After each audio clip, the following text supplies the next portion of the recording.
as a fashion and textile designer for over 20 years.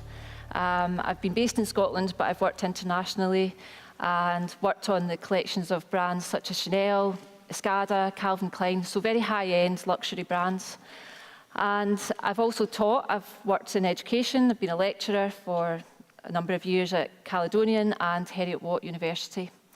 And I really love designing. I love the design process. I love design thinking. And I love the fact that I have managed to carve a career out even though I'm based in Scotland.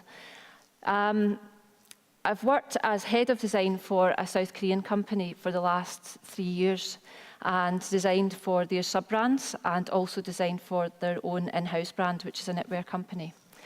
And about 3-4 years ago, I started mountain biking and absolutely loved the sport. Really, really enjoyed it. I thought it was absolutely brilliant. I loved getting out in the outdoors. Scotland's a fantastic country for mountain biking. So became hooked very quickly and thought that it was about time that I went and bought some decent clothing to wear, some kit to wear. And it was at this point that I kind of went out and was looking for stuff that I felt would be performance-led, but also kind of look quite good as well. And what I found was really quite disappointing. So I went to kind of local trail centres and looked at the collections they had. And I noticed quite quickly that the percentage of women's products available was quite small compared to what was there for men's. And I also noticed, because of my experience as a designer, that it suffered from the approach which is called shrink it and pink it. Which is where basically a man's product is taken and reduced in size and a pink go faster stripe or a pink flower is applied, and us girls are supposed to think that makes us feel good. So I found it quite patronising, I found it quite condescending, and I felt that there had to be a way of making that better. But I also kind of wondered if it was just me being a bit of a kind of, designer and wanting something kind of more special than what other women wanted. So I started to really think, okay, why don't I observe what people are wearing, what women are wearing, and really kind of start to look at what is available before I kind of go and put all my savings into a business that might not actually be viable. So I did observe what women were wearing more, and when I was out each weekend on my bike, I would look at what women had on. And I kind of felt that we all looked like a bit of a sack of tatties, actually, and that the stuff was really, really badly designed. At the same time, Scottish Enterprise put out an email and said, does anyone have any ideas for an interesting business within the mountain biking sector? And if so, they were running innovation clinics, so they asked if you wanted to come along and share your idea. So it was pretty good timing. That was at the start of 2013. And I went along and I said, this is my idea, and I'd really like to kind of do some research to make sure it is something that there's a business there for. There was Scottish Enterprise, there was Business Gateway, there was Sporting Chance and Mountain Bike Scotland. So there was a whole team of people there who were really interested in what I was doing, who were ready and willing to support me. So from there, I'd done really, really thorough market research. I looked into, I got Mintel reports, I looked into the statistics, I looked into what the market was all about. I got market research, not just for the UK, but internationally, because I wanted to see what the potential was. And at the same time, I decided that I would go about surveying, set up a survey to really get direct responses from females. So I surveyed over 500 women. And one of my kind of favourite statistics was that 95% of them said that there was a need for a female-specific brand. So in that one response, I felt it had validated the actual concept, that there was an opportunity there. At the same time, I decided that I would start to kind of develop products. So I designed the collection and I worked closely with Heriot-Watt on some of the product development. Having had a career of 20 years in the fashion industry and textiles in Scotland, I also noticed that there was a kind of opportunity where there was this great market for the outdoors, for mountain biking, and also this textile market, which has obviously been in decline over the years. And I felt that neither of them were kind of speaking to each other. Understanding and knowing a lot about trends and sportswear and fashion, I felt that there was an opportunity to make sportswear product and feed it into an actual market that was on our doorstep. And one of the things that I wanted to do was to look at the manufacturing process as well as the design aspect of it. I wanted to kind of have quite an innovative approach. I was very keen to make in Scotland, but also was aware of the fact that that's really challenging when you need to get good price points and if you want to market your product and you want to take it to retailers. So I had to find ways of manufacturing that would help me to be able to have a product that I could get a good price point for. So that was kind of one of the things that I was working on, was the collection and the manufacturing, and I'll kind of come back to that. At the same time, I'd been introduced to a couple of people who were interested in investing in the business. And they both ran or were running businesses themselves. And they were very keen on the concept, very, very interested in the idea. And they were very good, very nice people, great business acumen. And we started to work together on all of the various financial scenarios. So how much investment would I need to do this? And we looked at a kind of lean startup, we looked at a heavy investment, and we looked at a number of different things. And I spent about 9 months working with them on all these various aspects of what sort of investment plan we could come up with. At the same time, I applied for the Scottish Edge. So this was now 2014. I joined Entrepreneurial Spark and I decided to go for the Scottish Edge. Now at that point, the business had been validated in terms of, I knew there was a market opportunity and I was starting to prototype a collection, but I hadn't actually any traction in terms of sales. I got right through to the final of the Edge, which was absolutely brilliant, and I was delighted to get that far. But I didn't get the money in the end, and I absolutely understood why. It was because I hadn't proved any sales traction. The experience of going through that, though, was absolutely brilliant in terms of really getting to understand my market, because as a process, you have to really, really know your numbers in terms of your statistics and also your business. And you really have to know what you're trying to do or achieve. So that was a great process. And at the same time, things had kind of came to a bit of a head with regards to the investors. Now, way back in at the start of 2014, I called my brand Freedom Fox.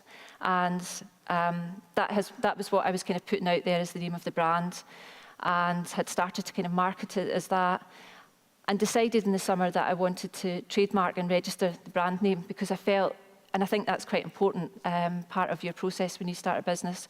You want to have ownership of your name, because as you go out there and if you get bigger, well, you hope to get bigger, then you want to make sure that you've got that all covered.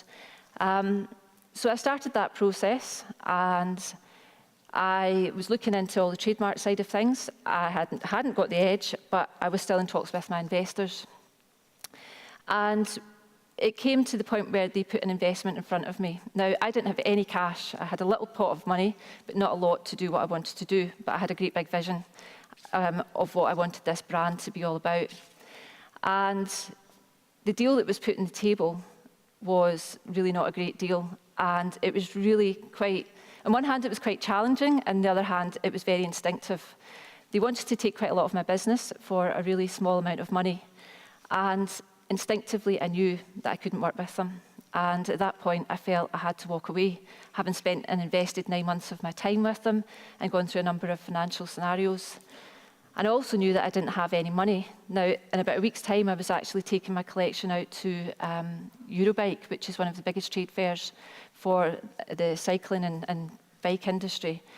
And I knew that I had probably about 600 quid available cash in my bank account. And here was this deal on the table, which would have been very nice because it would have given me an instant, it would have solved my problem instantly in terms of cash. But at the same time, I could see the bigger picture. There was absolutely no way that it was right for me to go with these people.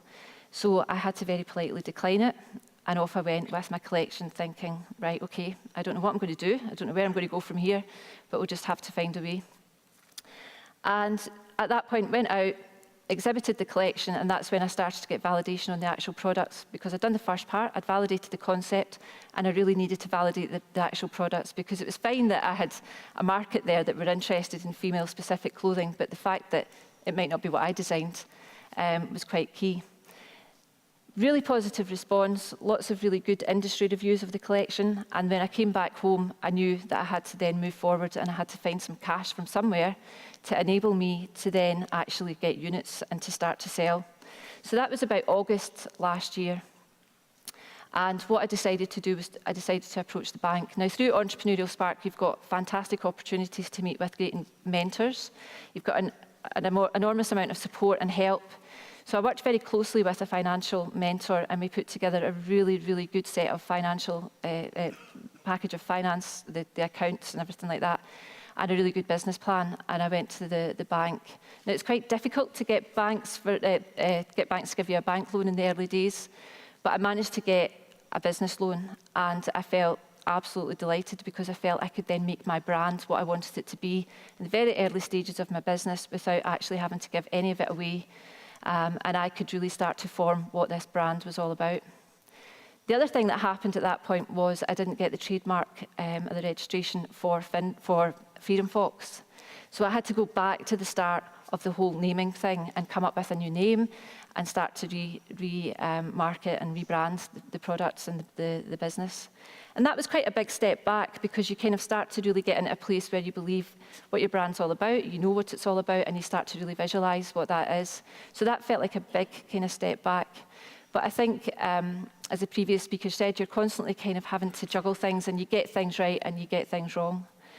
So I had the loan, I rebranded, and I decided to invest in stock. So got together all of my products, and I went out to market just about 2 weeks before Christmas, which isn't the best time to go out, but it was the time to get out there with what I had at that point. And things went very, very well. I had a number of kind of pop-up shop events that I was going to attend in the lead up to Christmas, just to go out and test the market with the products. And at the same time, The Guardian picked up on what I was doing and picked up on my kind of background. And at the start of December, I got a piece written in The Guardian. Now, you wouldn't believe how much of a positive outcome that brought. It was pretty unexpected. It all came about through a connection with someone. But the minute that article went live, the number of people contacting me, the number of people wanting to buy my products was just through the roof. It was really quite unbelievable. And of course, I wasn't ready for it, which was really quite challenging and extremely frustrating.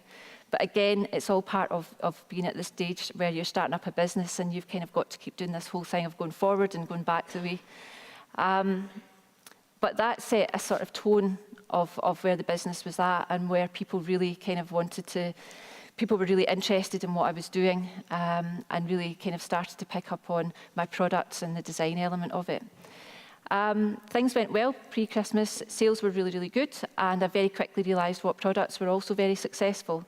And I deliberately, when I was putting together my collection, done two things, because I'd mentioned earlier that I wanted to have quite an innovative approach to manufacturing. So I utilise a manufacturing process where I create a whole garment. So there's no seams in the product. It's all made in one piece, and it's a piece of equipment that has been, it's created in Japan. It's been around for quite a long time, but designers are very frightened of it because it's got quite a lot of limitations in terms of what you can do from a design perspective. But actually, because of the way the product is made, it's absolutely perfect for sportswear. So I use a performance merino yarn, and I combine it with this manufacturing process, and it creates a really innovative garment, which hasn't been utilised and hasn't been sort of used much in Scotland. That was the product that sold really, really well. That was the product that people were really interested in. And so I could very quickly start to see what areas of my business I could build and really start to build a range of products that women liked. They liked the fit, they liked the design, and they liked the fabric. So all of the research that I'd done, and I'd done extensive market research, and I really knew what my customer wanted, was starting to be very evident in the way that the sales were going, because they matched with what I had researched and what I was then giving to the customer.